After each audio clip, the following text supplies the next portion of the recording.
When people tell the story of the Pacific Northwest, they like to talk about self-made men, rugged pioneers who carved empires out of the timber and rose from nothing to greatness. That's not the story you're going to hear. The real history of the lumber kingdom is a darker thing. Theft on a continental scale, corruption bought in back rooms, violence dressed up as law and order, and workers who paid for it all with their sweat and their lives.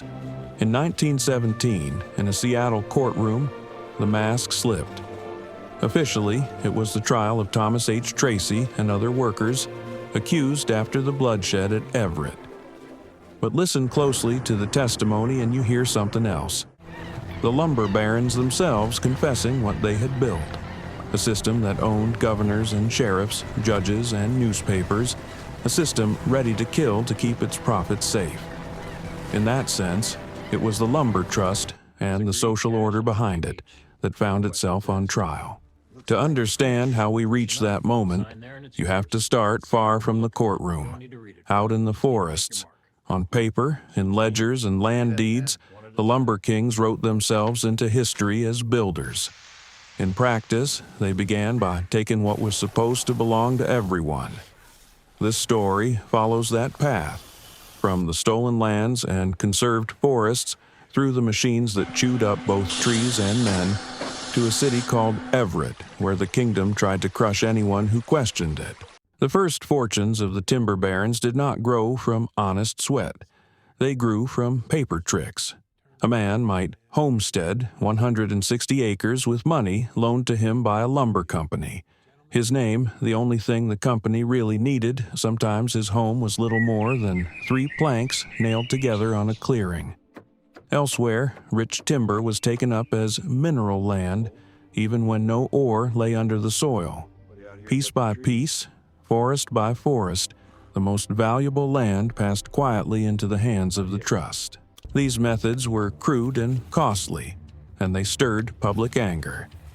So the lumber kings needed something cleaner, nobler sounding, a way to lock up the timber without admitting what they were doing. They found it in the new National Forest Reserves.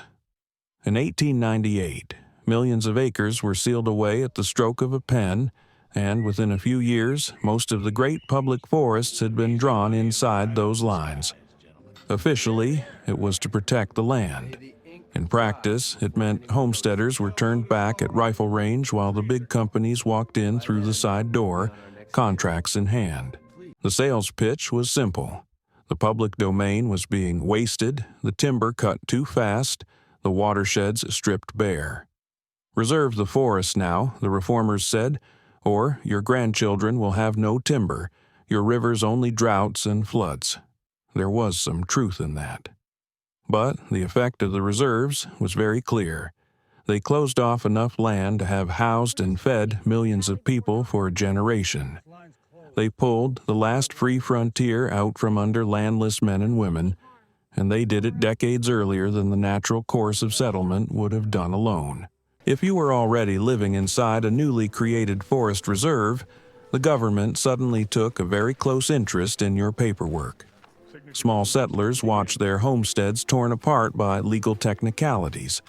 Titles that would once have been accepted were now rejected, and families driven off land they had cleared by hand. At the very same time, the big companies were treated as valued customers. They could ask for the best tracts to be surveyed for sale, and were given ample time to log them off, often with friendly supervision from the very officials meant to protect the forest. On paper, the system looked fair. A company would request that a tract be put up for sale, the Forest Service would set a minimum price, and sealed bids would arrive by mail.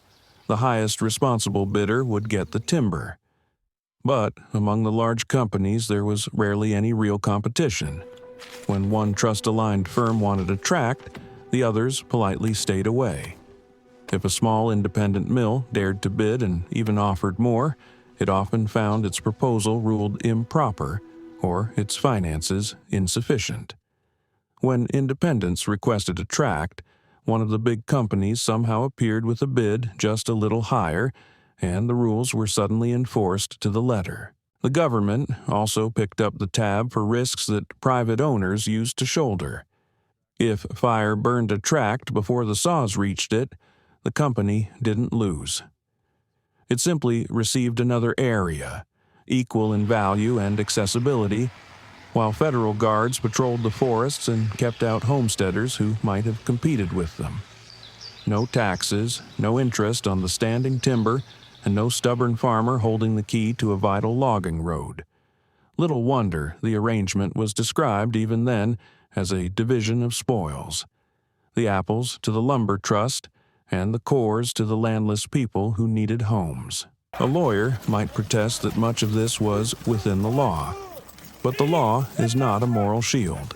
Whether the timber was stolen outright or wrapped in proper signatures and seals, the reality in the camps and mills was the same.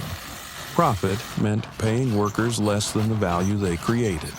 Unpaid labor turned into private wealth, and maintaining that arrangement required more than clever accounting. It needed sheriffs and deputies, police and detectives, militia and private gunmen, all ready to protect property, even if they had to shoot down the men who made that property valuable in the first place. Out in the woods, you could see the logic of the system made of steel and steam. Where horses and oxen once strained to drag a few logs a day, roaring donkey engines took their place high-lid systems, and the infamous flying machine sent timber soaring through the air to the landings. Output exploded from a few thousand feet to tens of thousands, even hundreds of thousands a day. At the same time, crews shrank. A job that once needed 25 men now needed 9. Loggers swore that the new setups killed and maimed more men than the old ways, but their real crime, in the eyes of the owners, would have been to slow down production. Inside the mills, the same change was underway. The old rotary saws and hand tools gave way to band saws, live rollers, steam-powered log flippers, and shotgun feeds that spat boards down the line. Instead of rough lumber going to skilled carpenters with chests of tools, semi-skilled crews turned out finished doors and sashes by the carload, ready to be nailed together by almost anyone. The work grew faster, more dangerous, and more monotonous. The men did not grow richer. In places like Everett, the city of smokestacks, the new machinery meant more profit at the top and more risk, more speed for the people on the floor. Everett did not grow like an ordinary town. It was planned, bought, and named almost like a factory. In the late 1870s, agents of John D. Rockefeller quietly secured a stretch of heavily timbered waterfront north of Seattle. They platted a city there, laid out streets named for themselves, Rockefeller, Colby, Hoyt, Hewitt, and reserved the right to own every utility that mattered: water, light, power, and streetcars. Even the streets themselves were built on the cheap. Unemployed men, sometimes with money in their pockets, were arrested and put to work grading and planking under guard. The roads of Everett were, in a very real sense, built by convict labor. Over time, the paper trail became as dense as the forest had once been. The Everett Land Company gave way to the Everett Improvement Company banks, like the First National, and the Everett Savings and Trust were formed, often with the same men sitting on multiple boards. Stone and Webster, a powerful traction and utilities trust, secured a 99-year franchise for light, power, and streetcars. In the end, a single tight circle controlled the docks, the mills, the power lines, and the money that flowed between them. To work in Everett was, in one way or another, to work inside their web. Everett's boosters called it the City of Smokestacks. In truth, it was a lumber town with very few escape routes. Its main life was in sawmills and shingle mills, and the shipping that served them that narrow base bound the owning class together. Mill operators, their bankers, their lawyers, the shippers, the hardware dealers who supplied their tools, all had the same interest: keep wages low, keep unions weak, keep outside influences from disturbing the arrangement. They were not eager to welcome any industry or institution that might create an independent source of jobs or power. In 1912, these interests gave themselves a headquarters, the Everett Commercial Club. A few years later, it was reorganized as a stock company. Big employers bought memberships in bulk: improvement companies, banks, the Weyerhaeuser interests, mill owners, large and small. Those memberships were passed out to reliable employees and business allies, creating the illusion of a broad civic body.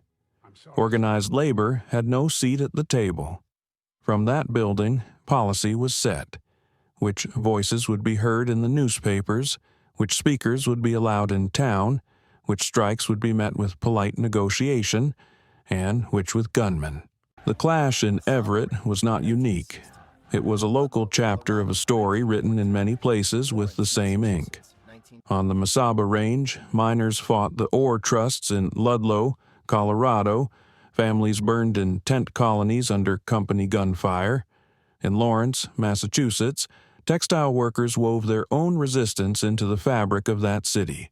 San Diego, Spokane, Fresno, Homestead, the list goes on. To the owners, each of these was a disturbance.